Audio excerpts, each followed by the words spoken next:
Comenzamos hoy nuestro café y té, lo hacemos hablando con nuestro abogado. Él es Óscar Rabanal y nos acompaña también esta nueva temporada en nuestro programa. Buenas tardes, Óscar. Buenas tardes, bienvenido.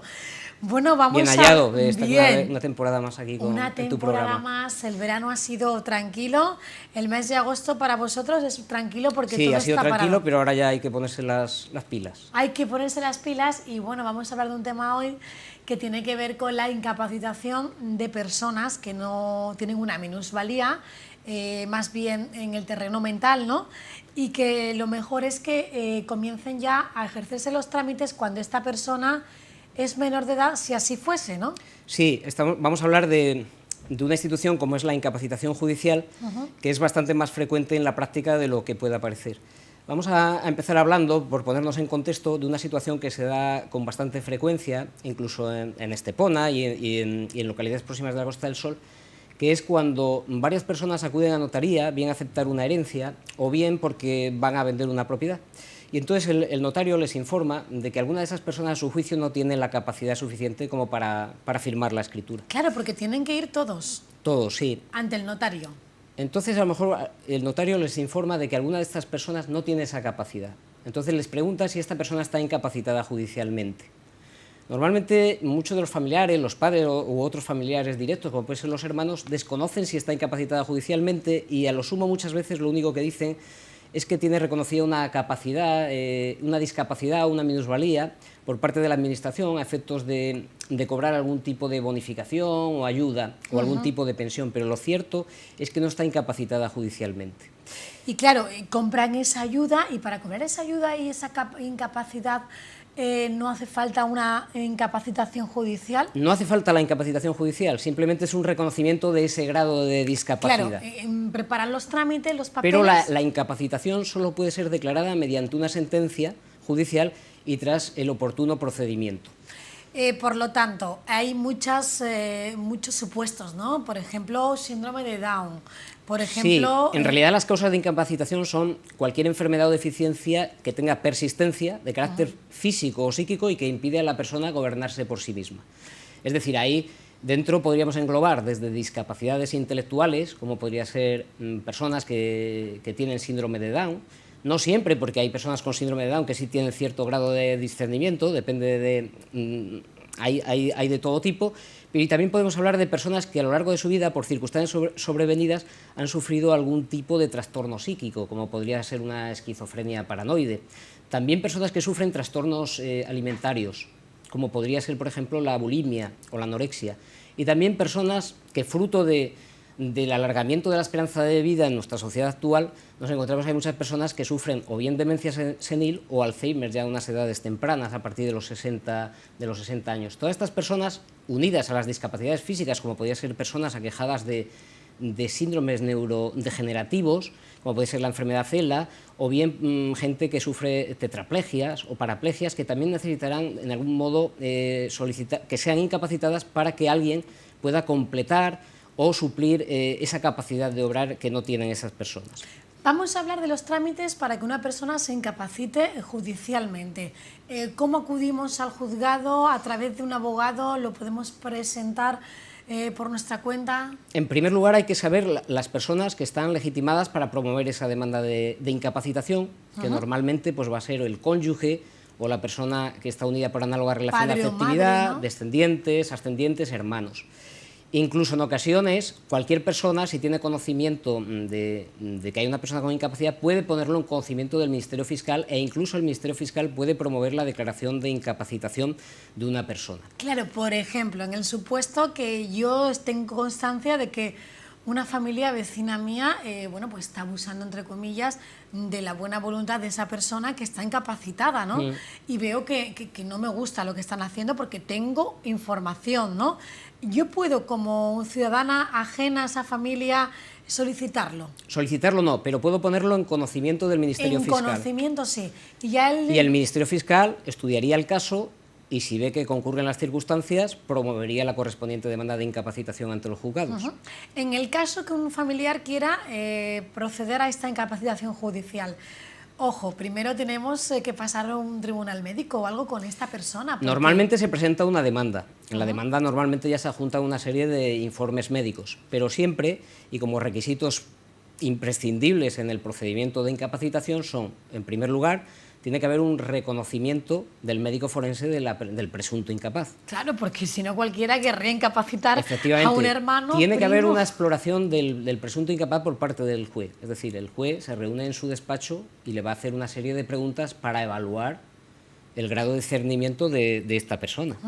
Y también se oirá siempre a los parientes más próximos del presunto incapaz. Estos son tres pruebas que son requisitos sine qua non para que se pueda declarar la incapacidad de una persona. Sí es cierto que cuando alguien promueve la incapacitación, porque estás hablando de un tema que no siempre la persona que se promueve la incapacitación es incapaz, sino que hay personas que pueden estar interesadas en promover la declaración de incapacidad a eso me de una refería. persona ya de edad avanzada, porque prefieren ellos controlar su patrimonio o su persona. Entonces esa persona puede defenderse con su propia defensa y representación. Claro. E incluso, si no, la defenderá el Ministerio Fiscal o un defensor judicial. O sea, siempre tiene que haber una contradicción. Una vez presentada la solicitud, con todos los papeles, con el informe médico, ¿cuáles son los trámites? ¿Es un trámite muy lento? ¿Es rápido? Esto viene tardando en Estepona, por hablar aquí de los juzgados, sobre unos 7 u 8 meses. Y termina con una sentencia que bien o declara la incapacidad total o parcial y determina la extensión y los límites de la incapacidad. Y normalmente también se suele nombrar ya la persona que se va a encargar de velar o de representar a ese menor.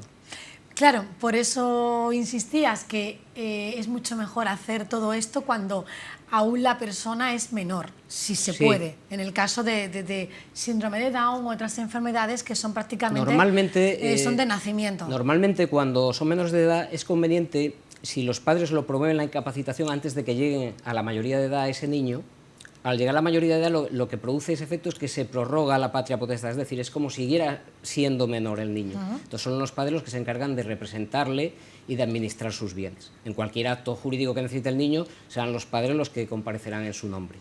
Si el niño se promueve la incapacitación cuando ya es mayor de edad, también es soltero y vive en compañía de sus padres, imaginemos el típico niño síndrome de Down que no se ha promovido su incapacitación hasta que él tiene, por ejemplo, 19 años. Se puede promover, pero en este caso, en vez de prorrogar la patria potestad, se habla de que se rehabilita la patria potestad. También es como si dejara de ser mayor de edad y pasara otra vez a ser menor de edad y necesita la ayuda, lógicamente, de sus padres, que van a ser los que van a representarle legalmente y administrar sus bienes. Bueno, sin lugar a dudas, todo esto es muy beneficioso para ahorrarnos trámites, porque cuántas personas, bueno, pues fallece un familiar, un abuelo, un padre, y en la familia hay alguna persona que no puede ejercer su derecho porque no está en plenas facultades. Si alguno de estos padres que estamos hablando falleciera, a la hora de hacer los trámites de la herencia, si concurre ese niño con síndrome de Down con otros hermanos, va a ser necesario promover esa incapacitación para realizar todos los trámites de la herencia, claro, si no, no se va a poder realizar. El notario en ese momento que se dé cuenta que esta persona no está incapacitada, no le va a permitir firmar. No permite firmar y todo se va a extender en el tiempo, ¿no? Entonces es cuando los abogados nos encontramos con ese problema, acuden a la puerta de nuestro despacho y nos dicen, mira, el notario nos ha dicho esto, ¿qué es lo que tenemos que hacer? Y entonces cuando le decimos, pues esto hay que iniciar un procedimiento, una demanda con firma de abogado, de procurador, y que se va a extender en el tiempo. 7, 8 meses, según la ciudad. Yo siempre doy el consejo de que la persona que tenga o que tenga conocimiento de que una persona tiene algún tipo de incapacidad o incurre en esas causas de incapacitación judicial, que debe promover la incapacidad cuanto antes. Claro, y en el caso de los mayores, cuando ya llegan a cierta edad y, como decías antes, demencia senil, Alzheimer, pierden un poco la cabeza, todo esto hay que empezar los trámites pronto en cuanto haya signos, porque tiene que pasar un informe médico, porque todo conlleva un tiempo, y esta persona, a lo mejor durante todo ese periodo, no está manejando bien los bienes y es mejor que una persona... Y porque siempre hay que tener en cuenta que la institución de la incapacitación no hay que verlo como algo peyorativo, sino que es una medida de protección de la persona y de los bienes del del presunto incapaz. Lo que se trata siempre es de proteger a una persona que no está con su plena capacidad de obrar. Porque además también, para todo esto, el fiscal, valga la redundancia, fiscalizará bien. Sí, el fiscal siempre, como hemos dicho, interviene en este tipo de procedimiento y vela por el interés superior del presunto incapaz. Exactamente, que la persona que se queda a cargo de todos los trámites, esa persona que está incapacitada, será alguien que lo haga correctamente. Claro, normalmente cuando se declara la incapacidad total de una persona ya mayor de edad, cuando estamos hablando de trastornos de tipo psíquico, el Alzheimer, demencia senil, hay que nombrarle lógicamente a esa persona un tutor. Y entonces esa persona que se le nombra tutor, que puede ser un descendiente, un ascendiente, un hermano, incluso una persona, si ve que ya tiene una enfermedad neurodegenerativa, puede, incluso en escritura pública, designar la persona que quiere que sea su tutor para cuando esa enfermedad vaya avanzando y no pueda valerse por sí mismo. Y entonces ese nombramiento de tutor va a ser que exista una serie de medidas de garantía de su persona y patrimonio en cuanto el tutor está sujeto también a unas obligaciones bajo la fiscalización del Ministerio Fiscal. Es decir, hay que hacer un inventario, hay que informar con la periodicidad que se establezca de la evolución de los bienes de esa persona y al final de la tutela exigir una rendición de cuentas de lo realizado por esta persona que ejerce las funciones de tutor. Que eso está todo controlado, que controlado, no porque... sí, y otra cosa que entronca con esto que estamos hablando es que muchas veces cuando una persona es declarada incapaz y se le nombra un tutor, eso no quiere decir que el tutor pueda vender sus bienes o aceptar la herencia o firmar un préstamo de hipoteca, sino que para realizar cualquiera de esas actividades es necesario que el tutor promueva un expediente de jurisdicción voluntaria en el juzgado para que se le autorice por parte del juez. Es decir, tiene que justificar un poco la necesidad, la conveniencia de realizar esas operaciones y el destino que se le va a dar ese dinero. Pues Óscar, yo creo que queda claro que hay que ponerse manos a la obra cuanto antes. Si tenemos el caso en casa, si hay algún menor, mucho mejor hacerlo ahora. Porque es menor, pensamos que no va a ser, bueno, no va a hacer falta, no es necesario. No, porque luego puede ser necesario y hay que esperar todo ese plazo, ¿no?